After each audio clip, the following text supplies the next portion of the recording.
Good morning and welcome to That's My Farm. I'm Michaela DeMott, your guest host, and I'm here in Howard, Kansas at the Beller Farm where it is nighttime as well as harvest time. We will follow Mike through his crop and hog production, as well as talk to him about his involvement in the Kansas soybean industry. Stay with us, we'll be right back.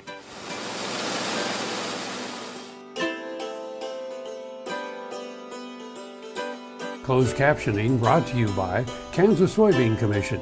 The Soybean Checkoff Progress, powered by Kansas farmers. That's My Farm is brought to you in part by Tallgrass Commodities. Big enough to serve, small enough to care.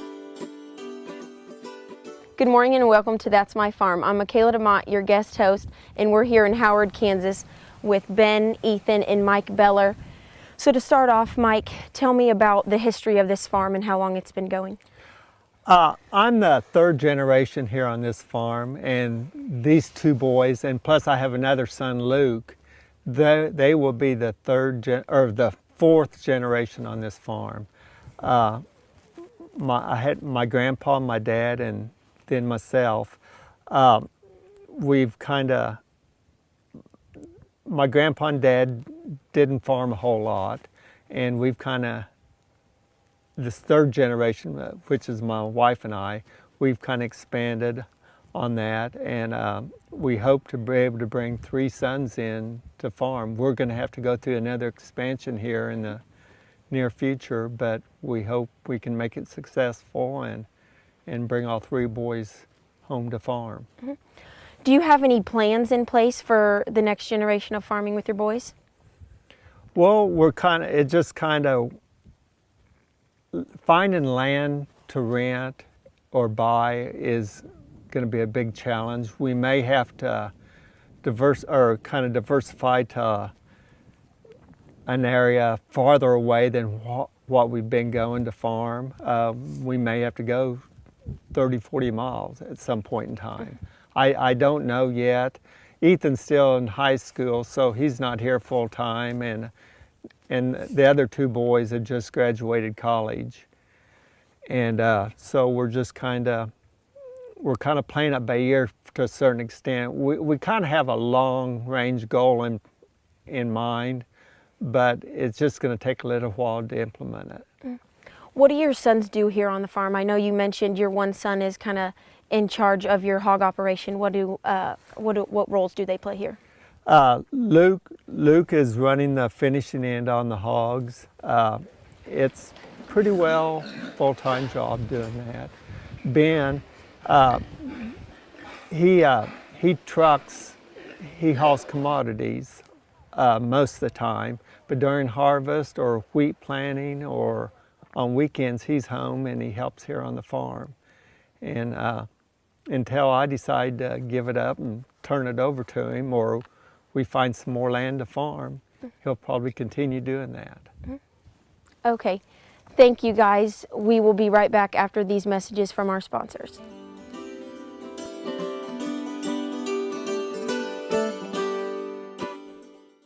To see this show and past episodes of Ag AM in Kansas, go online to agamnkansas.com. Summer is busy at Tarwater Farm and Home. We have just about everything you'll need for your summer projects, and we're consistently competitively priced. Tarwaters can help make your grass and garden grow, and we have a huge variety of equipment to cut it. If you have a farm, Tarwaters has the products and equipment to keep it going strong. And our expanded parking lot will make it even more convenient to shop. So come see us at Tarwater Farm and Home in Topeka. Ag Promo Source is a unique group of marketing specialists with one mission: help your ag business grow. Each affiliate has their own area of expertise, and they work together to bring you advice, products, and services. To get started, visit agpromosource.com. Ag Promo Source. Together we grow.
That's My Farm is brought to you in part by Tallgrass Commodities. Big enough to serve, small enough to care. Welcome back to That's My Farm. I'm Michaela DeMott, your guest host, and we're here with Mike Beller in Howard, Kansas, in front of his hog operation. So to start off, Mike, tell me some background information on your hog operation. My dad finished hogs. He started finishing hogs when I was about a sophomore in college. I came up from school and when I graduated, and we built another hog confinement barn for finishing only. Soon after that, my dad retired from the hogs and I took over both barns. Did that for about 12 years. Then I was getting, we were having a little bit of trouble on buying feeder pigs, finding a source. So in '93, we built a sow operation to go along with the finishers. We liquidated the sow end after 22 years last July. The sow operation worked very well for us. It made me fully employed. We could market our grain, our corn especially, through the hogs. When we were going full speed on that, I had about 420 sows. We're completely fair to finish. In the process, in that meantime, we'd built 7 more. During that time, we'd built 7 more hog barns for the farrowing, nursery, grower, and finishing end of it. I liquidated the sows. Barns were getting old. They needed updated. I was getting tired of it. We'd managed 3 hired men for those years, and I just needed a change of life. Needed to kind of do something a little bit different. Be able to get away from the farm. Where for those years with sows, I was very tied down on what was going on. But I have a son that just graduated from Fort Hays State last May, and he's taken over the finishing end. We're buying feeder pigs now, and we'll finish out about, we have capacity for about 3,500 head of hogs, and we'll finish out about 7,500 hogs a year. We're marketing our hogs through Triumph Foods in St. Joe, Missouri, which really works well. Back in '99, we had an episode with the $8 fat hog market, and I always said if I ever had a chance to be able to buy into shackle space, I would do that. Well, through Triumph, I'm able to own shackle space, and we market our hogs that way, and we sell them on a carcass basis, and the hogs, then we get dividends from Triumph Foods on a regular basis. Thank you, Mike. We'll be right back after these messages from our sponsors.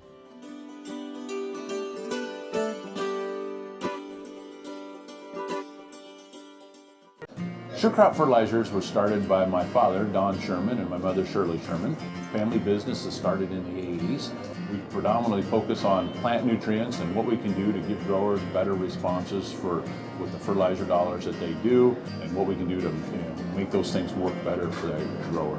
based out of Seneca, Kansas. We work with growers in their soil analysis to figure out what they need, and then we can put those in a blend that gives them the best results, and so that we can deliver that direct to their farm so that they have those nutrients where they need them, when they need them, and so that they can apply them in a manner that's very efficient to them and works well on their planting systems and what they're doing. Sure Crop Fertilizers has been around for a long time. We always say we're big enough to take care of everything you need, but we're small enough to do it quickly. You can get a hold of us at 1-800-635-4743. Our website is surecropfertilizers.com, and you can always email me at Corey@surecropfertilizers.com, and with any questions you have, we're glad to answer it and work with you. Valley Vet Supply is devoted to providing information and professional quality products at reasonable prices. Valley Vet Supply. Next time you see a beautiful field of corn, reach out and thank the farmers who work tirelessly to raise corn for livestock feed, renewable fuels, and exports to feed a growing world population. The farmers on the Kansas Corn Commission work for Kansas Corn with grower-funded checkoff dollars that support foreign and domestic market development, research, promotion, and education to expand opportunities for Kansas farmers. To learn more, visit kscorn.com. That's My Farm is brought to you in part by Tallgrass Commodities, big enough to serve, small enough to care. Welcome back to That's My Farm. I'm Michaela DeMott, your guest host, and I'm back here with Mike Beller, and we're going to talk about his crop production as well as his hog production and how he combines the two. So Mike, tell me about how your crop production, how you use that for your hog production. Well, we grind and mix the feed for our hogs. We use corn, soybean meal, and DDGs plus a vitamin mineral premix. The corn we raise on the farm for the hogs. The soybean meal we raise the soybeans, but we'll generally take a load of soybeans into Bungie or Cargill and bring a load of soybean meal back. So we're just kind of trading one protein for another. And the DDGs is a corn-based product, but we have to get them from the regional plants on that. But all of our feed is processed here on the farm. We probably average 2.5 hours a day just grinding and mixing feed. Mm-hmm. Okay, so you run a diversified production. What does being a diversified production mean to you, and how does it benefit your family? Well, the hogs are a big part of the diversification. Mm-hmm. It's the hog operation's almost a full person job. The crops, we're diversified in basically 4 crops. We have corn, wheat, full season soybeans, mm-hmm. and then we jump in with double crop soybeans, which is a whole different ball game than first crop soybeans.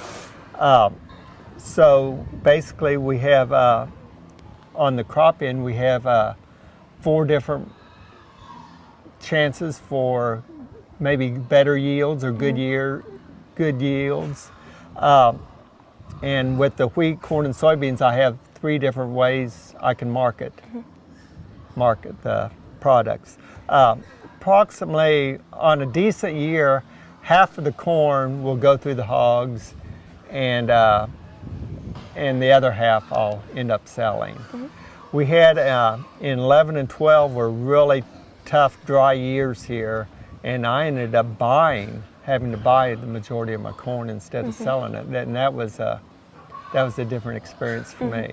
So just shortly touch on maybe some challenges. You had to buy some corn, some challenges you've had with your production as a whole.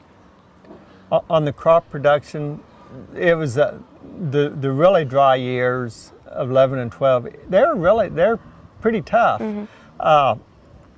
But I guess I've been through it before. I think it probably bothered my kids worse than it did me. But it's just kind of part of Mother Nature. You can't control Mother Nature, and you just kind of go with the flow. Mm-hmm. Okay, thank you, Mike. We'll be right back after these few words from our sponsors.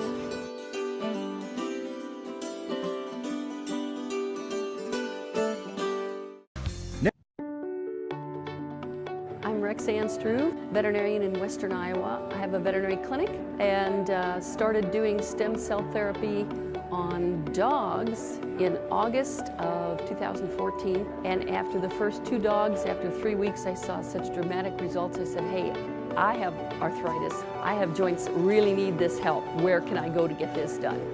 I had stem cell therapy done in November of 2014 on my finger joints, my hip, and the ball of my left foot, all of which I'd had real severe problems with. Saw a pretty dramatic improvement in a short amount of time. I would certainly recommend that somebody don't wait until I'm in the position that I was in with the damage already done to my joints. I encourage veterinarians to use it for their animals, and I encourage anybody who sees this video, if you have need, get in contact with these people because this is a phenomenal place to have this done.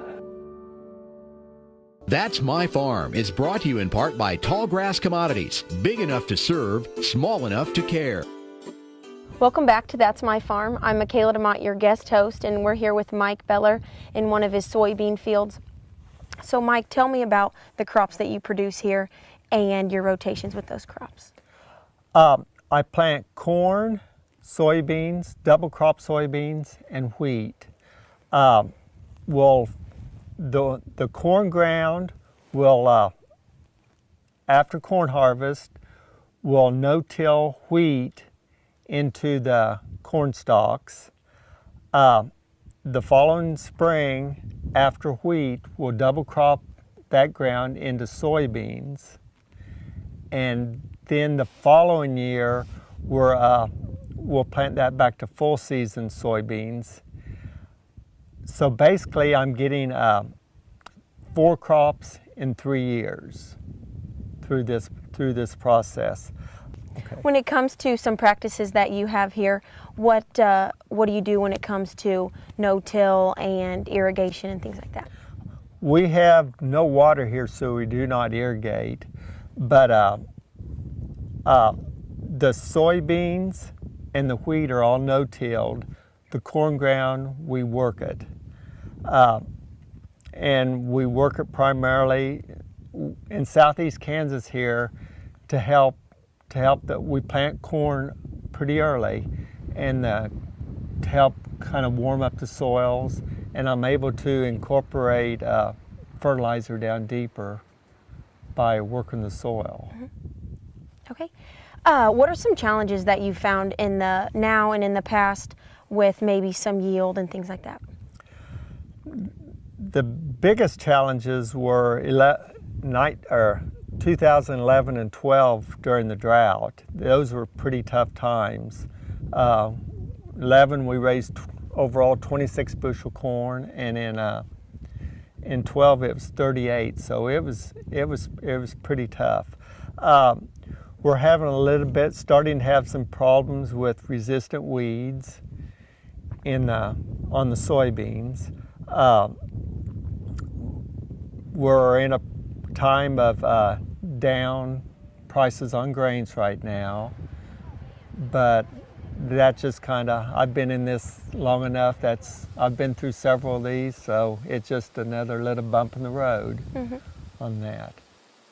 You mentioned you have some weeds that are becoming resistant. What are those weeds? Primarily mare's tail and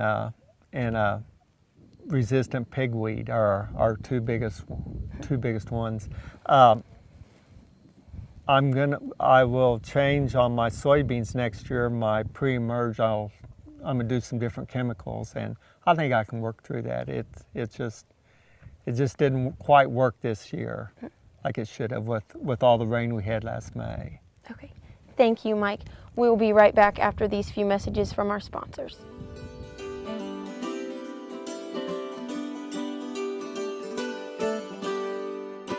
Welcome to our Bar B, 8,000 plus square feet Western store with something for everyone in the family. We have boots, belts, hats, jeans, anything you could want to outfit you and your horse. Come visit our line of saddles. We have 400 plus new and used saddles in stock. We offer tack, grooming supplies, head stalls, breast collars, you name it, we've got it for you and your horse. That's our Bar B, 1 mile east of Highway 4 on Northeast 39th. Our Bar B, where Western is a way of life. Fort Wallace was the fightingest fort in the West. Fossils, Indians, soldiers, scouts, wagons, trails, pioneers, stories. Discover the story of Fort Wallace and the people who served here, the people who fought here, the people who settled here. Wallace County, where the past is present. Hi, I'm Kim Mandring with Hardy Insurance. I'm here to help you with all of your farm and ranch needs. When it comes to protecting your operation and your family, you need a name you can trust at a price you can afford. Call me today or visit hardyaviationins.com. That's My Farm is brought to you in part by Tallgrass Commodities. Big enough to serve, small enough to care. Welcome back to That's My Farm. I'm Michaela DeMott, your guest host, and I'm here with Mike to talk a little bit about his involvement in the Soybean Commission as well as National Soybean Organization. So tell me a little bit about your involvement with those and what you do for those. I'm one of 7 commissioners that represent Kansas. I'm from the southeast corner. We're a elected position. We have to send in a petition and fill out a petition, and we have to be elected to do this job. The Soybean Commission, we receive of every checkoff dollar, the Kansas Commission receives half of it, and the other half will go to the national. We do research. We do the picking out of research projects for Kansas farmers and things to help them improve yields, disease control, weed control.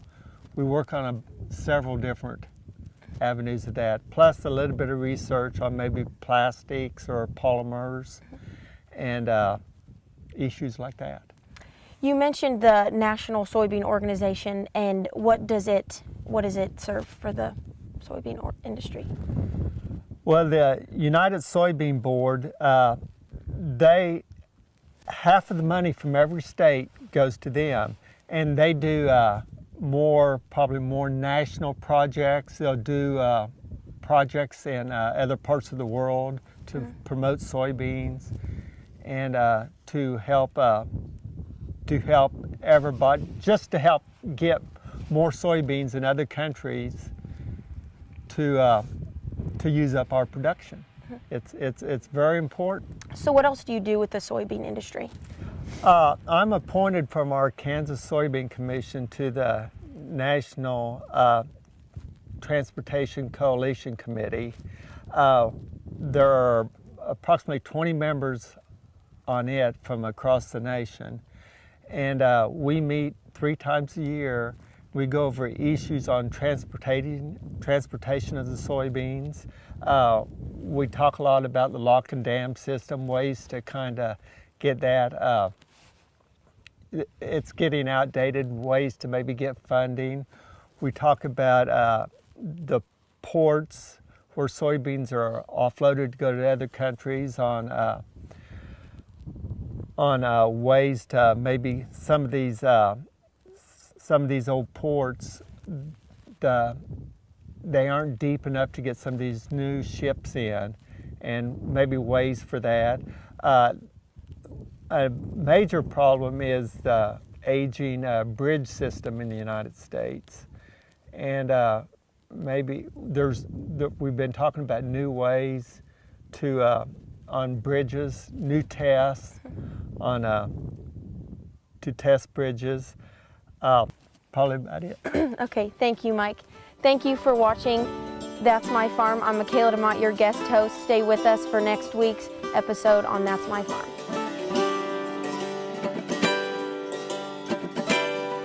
Closed captioning brought to you by Ag Promo Source. Together we grow. Learn more at agpromosource.com.